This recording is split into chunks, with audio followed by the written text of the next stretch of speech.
Hello FTE, got a quick tutorial here on using FORScan to correct the speedometer on your Super Duty after you've installed larger tires.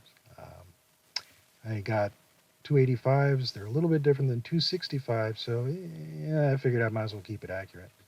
So getting FORScan, getting the extended license that's necessary to do these functions, and your Bluetooth dongle are all issues that need to be resolved. And let's assume you've resolved them and you're looking at this screen like I am in my truck.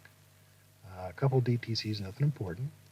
To make this change, you want to go to this icon, Configuration and Programming, and then go to the ABS module, because that's where all this mystery happens.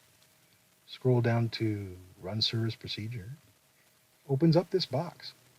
Here is my original value for tire RPM, and I looked that up on Tire Rack, and it's going to be changed. So you've already looked that up too.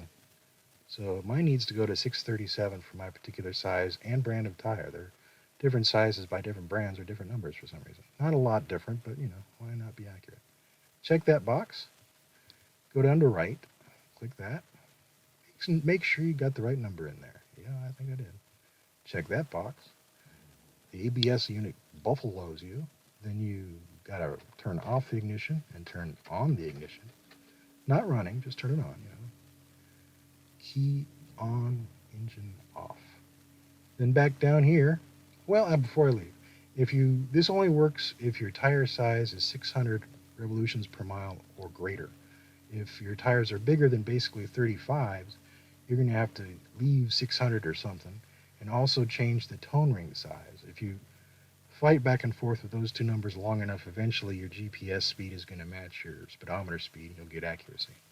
But as long as your tires are smaller than 35s, all you got to do is change that RPM. And then you exit. Boom, gone, done. Go Raiders.